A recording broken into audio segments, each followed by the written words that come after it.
አክብሮታይ ሰላምታችን በያላችሁበት ይድረስ። የተወደዳችሁ የኢትዮ ፎረም ቤተሰቦች ለመላው የእስልምና እምነት ተከታዮች በሙሉ እንኳን ለኢድ አል አድሃ አረፋ በዓል በሰላም አደረሳችሁ። ኢድ ሙባረክ። የዕለቱን ዘገባዎቻችንን ከዚህ እንደሚከተለው ወደ እናንተ ማድረስ ጀመርን። አበይት ነጥቦቹን በቅድሚያ ጦርነትና ምርጫ በአማራ ክልል ህዝብን እያስጨነቁ የቀጠሉ ጉዳዮች ሆኗል። አቶ ተመስገን ጥሩነህ ደግሞ ተላላኪ ያሉትን የአማራ ህዝብን ላንተ ከብልጽግና የተሻለ ጊዜ መቼም አይመጣልህም ብለውታል። በክልሉ የመከላከያ ሰራዊቱም የፋኖ ኃይሎችን በተለያዩ አካባቢዎች ውጊያዎችን ማከናወናቸውን አሳውቋል። ዝርዝሩ ተዘጋጅቷል። ይህ በእንዲህ እንዳለ የመከላከያ ሰራዊቱ አዛዦች የፓርቲ የምርጫ ቅስቀሳ ተሳትፎ እያነጋገረ ነው።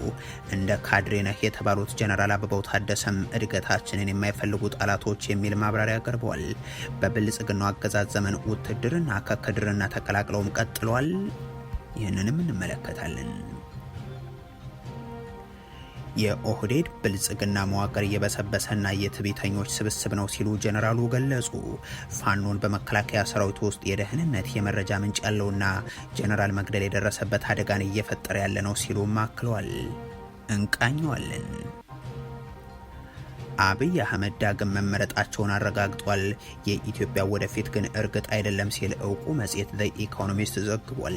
57 ሚሊዮን ህዝብ ካርድ ወስዶ አለማየ ጠላት ማፈረ በሚል ሲናገሩ ያሉት አዳነች አቤቤ ንግግርንም ከነባራዊ ሁኔታ ውጭ የሚቀርብ ጩኸት አድርጎ ማብራርቶታል። የአውሮፓ ህብረትም የብልጽግናን የምርጫ ድግስ እንደማይታዘብ ገልጿል። ሌላኛው መረጃችን ነው።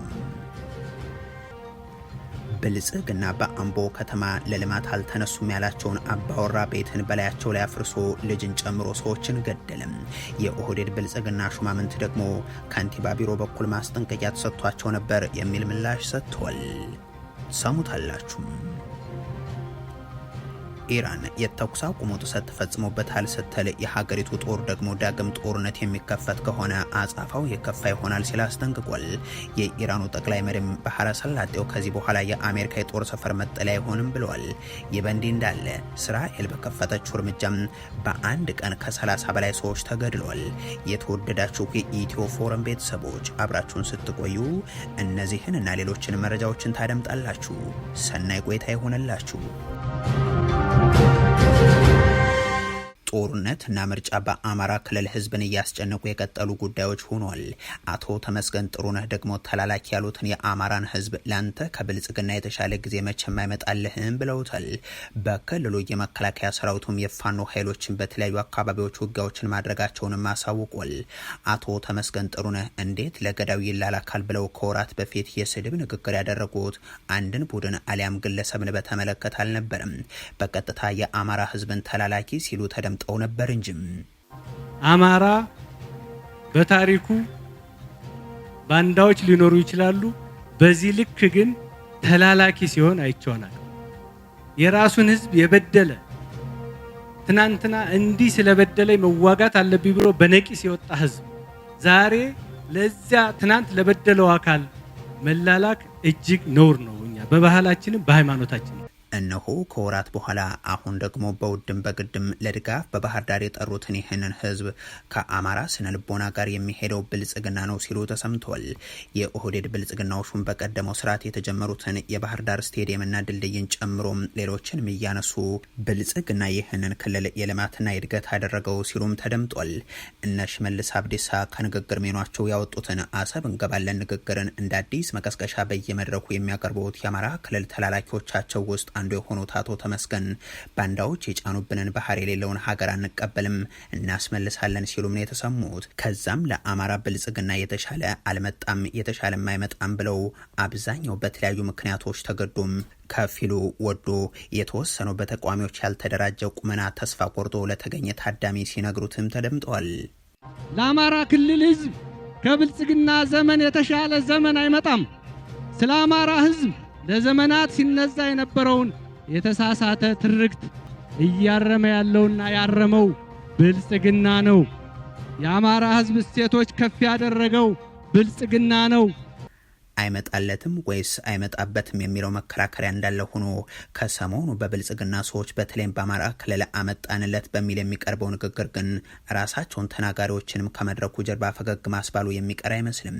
እናቶ ተመስገን እንደ ብልጽግና አማራ መቼም አያገኝም ሲሉም በሺዎች ትምህርት ቤቱን ያወደሙ 4 ሚሊዮን በላይ ህጻናት ከትምህርት ገበታ ያስቀረ ጦርነትን የሚመሩ በየዕለቱ የአረብና የምስራቅ ዓለም ድሮንና ተተኳሽ መሳሪያ መሞከሪያ ስላደረጉት ህዝብ የሚናገሩም አይመስሉም። ተላላኪ የተባሉ የክልሉ አርሶ አደሮች ስለ ተላላኪ መሪዎቻቸው ከተናገሩት ግን አልወደድኩህም ክላስ ሲባል የማይሰማ መንግስት የሚለው አንድ ማሳያ ተደርጎ ይቀርባል። ተመልከቱ፣ ወንድም ተወንድሙ እያዋጋ ዛሬ ፋኖም የኛ ልጅ ነው፣ መከላከያ የኛ ልጅ ነው። እሱ አዋግቶ መጨረስ ይህ መንግስት ይባላል እንዴ? ደገሙ በአንድ በኩል እንዳይታረስ ያደርጋል።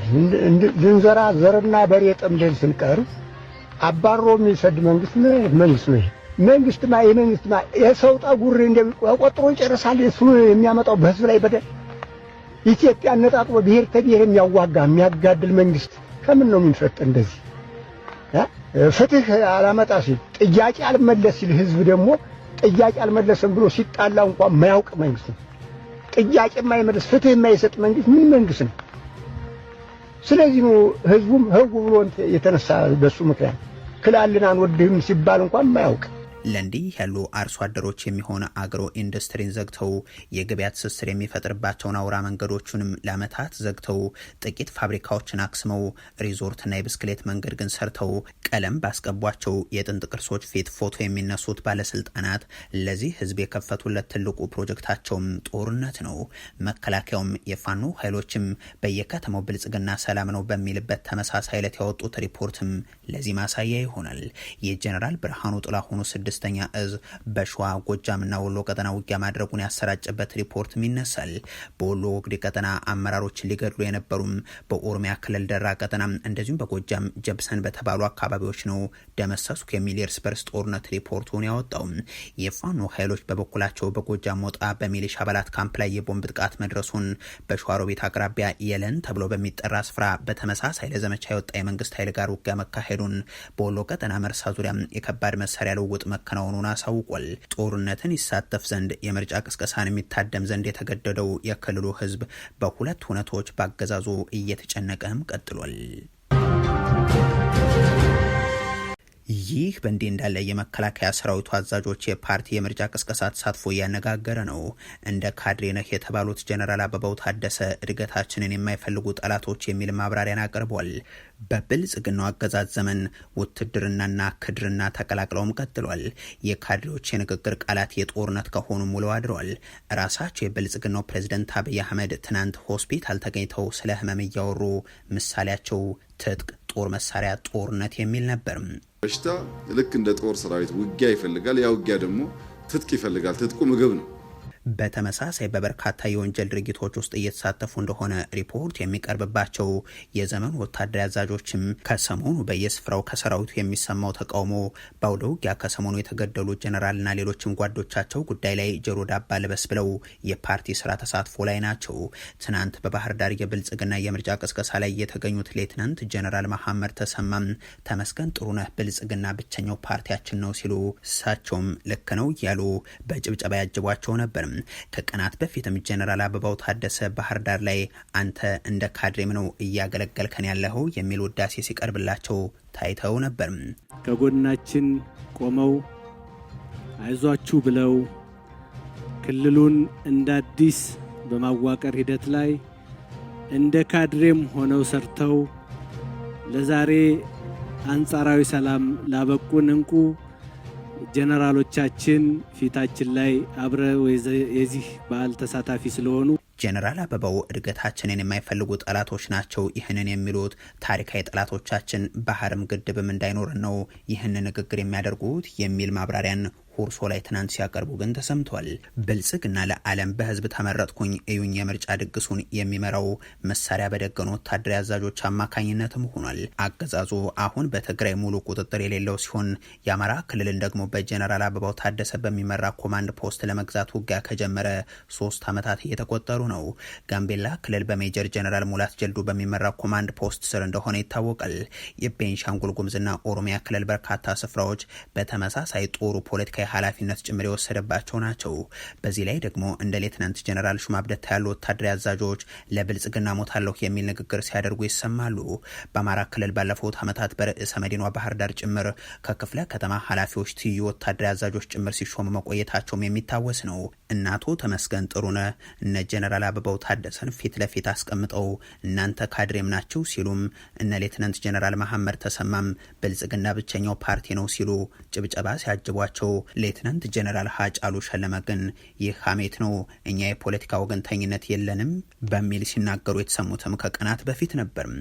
የሀገር መከላከያ ሰራዊት የማንንም የፖለቲካ አጀንዳ ማስፈጽም የሀገርና የሕዝብ መከታ ሆኖ ሁሉንም በእኩል እይታ የሚመለከት ስለመሆኑ እያወቁ ስም ከማጥፋት ላይ ተጠምዶ መዋላቸውን እየተመለከትን ነው። ነገር ግን የመከላከያ ሰራዊቱ የብልጽግናው አገዛዝ የጦርነት ፕሮጀክቶችን ተቀብሎ ባለፉት 7 ዓመታት የሀገሪቱ ወጣቶች ላይ እንዲዘምት እንዲገድልና እንዲያወድም ተደረገ እንጂም የተወረሩ የሀገሪቱ ግዛቶችን ሲያስመልስ አልታየም። ሰራዊቱ የሀገሪቱ አርሶ አደሮች ላይ ሮኬትና ድሮን ሲያዘንብ እንጂም በኢትዮጵያ ሉዓላዊ ግዛት ውስጥ የተፈጸሙ የአየር ጥቃቶችን ሲመክትም አልተስተዋልም። ይህ ሰራዊት ለአብይ አህመድ የተባበሩት አረብ ኤሚሬቶች ተላላኪነት ሲባል የጎረቤት ሀገር ተፋራሚ ኃይሎችን አሰለጠነ የሚለውን ነው የዓለም አቀፍ የመገናኛ ብዙሃን ደጋግመው እየዘገቡት ያለው። ለዚህና ሌሎችም ተግባራቱም ነው በተለያዩ አገዛዙ ተፋላሚዎች በኩል መከላከያው የአብይ አህመድ ሰራዊት ነው በማለት ሲገለጽ የሚሰማው። የኦህዴድ ብልጽግና መዋቅር የበሰበሰና የትዕቢተኞች ስብስብ ነው ሲሉ ጀነራሉ ገለጹ። ፋኖን በመከላከያ ሰራዊት ውስጥ የደህንነት የመረጃ ምንጭ ያለውና ጀነራል መግደል ላይ የደረሰበት አደጋን እየፈጠረብን ነው ሲሉ አክሏል። የቀድሞ የኦነግ ሰው ጀነራል ከማል ገልቹ በኦህዴድ ብልጽግና አስተዳደር ውስጥም የጸጥታ ቢሮ ኃላፊነት ተሰጥቷቸው በኋላም ራሳቸውን ማግለላቸው የሚታወቅ ነው። የትጥቅ ትግልና ኤርትራን በውል የሚያውቁት እኒህ ሰው በተደጋጋሚ የአብይ አህመድ አገዛዝን በኦሮሞ ህዝብ ላይ እያደረሰ ያለውን ጥፋት በመግለጽ የሚታወሳሉ። አሁን ደግሞ ከሰሞኑ በኦሮሚያ ክልል ውስጥ የፋኖ ኃይሎች እንደገደሉት ያሳወቁትን ጀነራል መነሻ አድርገው ማብራሪያ አቅርበዋል።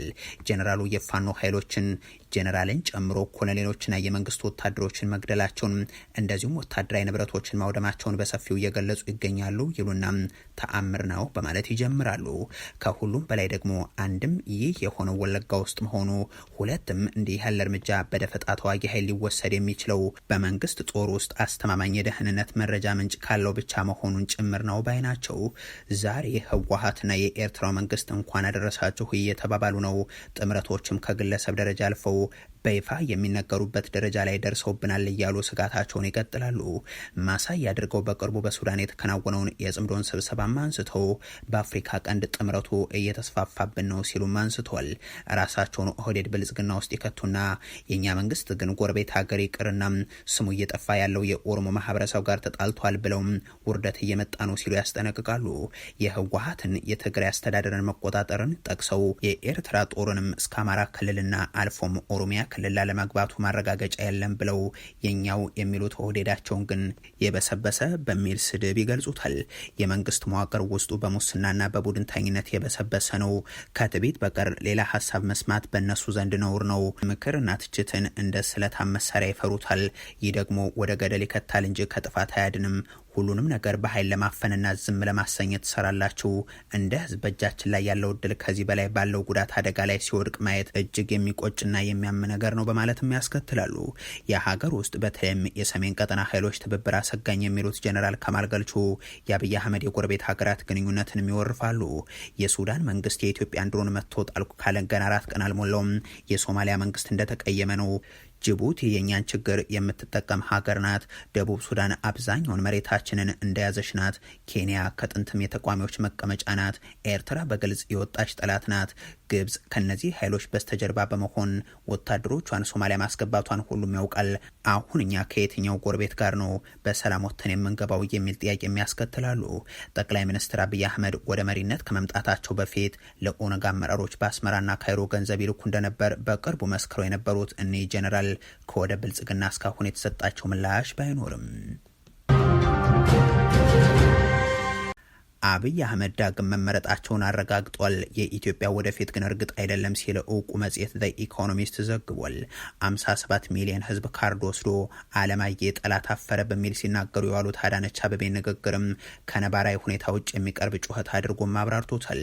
የአውሮፓ ህብረትም የብልጽግናውን የምርጫ ድግስ እንደማይታዘብ ገልጿል። ኢትዮጵያን ኢንሳይደር በዚህ ድግስ ላይ እንደማይሳተፍ ምላሽ እንደሰጠው አሳውቋል። ህብረቱ ከ5 ዓመታት በፊትም ከብልጽግና ተመሳሳይ ጥያቄ ቀርቦለት በታዛቢዎቹ ገለልተኛ ሆኖ የመስራት በተለይም ከኮሙኒኬሽን መሳሪያዎች ጋር በተያያዘም እንደዚሁም የመራጮች ነጻነት ሳቢያም ከ4 ኪሎ ባለስልጣናት ጋር መግባባት እንዳልቻለ ገልጾ ነበር። አሁንም ድግሱ ላይ እንደማይገኝ የገለጸ ሲሆን ብልጽግና እንኳን ምርጫ ጦርነቱን ግፋ በለው እያሉ ሲያጅቡት የነበሩትን እንደ አፍሪካ ህብረትና ኢጋድ ያሉ ተወካዮችን ይዞ የሚያከናውነውም ይሆናል። ይህንን በተመለከተ ዘ ኢኮኖሚስት ዞት የወጣው ሀተታ ደግሞ አብይ እንደሚያሸንፉ እርግጥ ነው፣ የኢትዮጵያ ወደፊት ግን አይደለም የሚል ነው። በሀገሪቱ ያለውን የልዩነት መጠንና የተፈጠረውን ወታደራዊ ኢኮኖሚያዊና ማህበራዊ መስቀልቅል አንስቶ ይህ ሁሉ ቀውስ ግን አብይ አሁንም በስልጣን እንዳይቀጥሉ አላደረጋቸውም ይላል። አንድ አንጋፋ የኢትዮጵያ የፖለቲካ ሰው አብይ ፖለቲካውን ገድሎታል ብለው እንደሚያምኑ ለመጽሔቱ ተናግሯል። በሀገሪቱ ያለው የኢኮኖሚ መናጋት ዳግም ጦርነት መሸከም የሚችል አይደለም ሲል አንስቶም ከምርጫው በኋላ ዛሬ እያደረጓቸው ያሉ ጦርነቶች ወደ ትግራይም ወደ ኤርትራም ወደ ሱዳን ይስፋፋሉ የሚል ስጋት አይሏል በማለትም አብራርቷል። አንድ ዘ ኢኮኖሚስት ያነጋገራቸው ግለሰብም እስከ ምርጫው ሰነበትን ከዛስ የሚለው ግን መልሱ የነገን አናውቅም ሆኗል ብለዋል። ዘ ኢኮኖሚስት በሰፊ ሀተታው የሚጠቅሳቸው ሌላኛዋ የኦህዴድ ብልጽግና ሹም ወይዘሮ አዳነች አቤቤ ናቸው።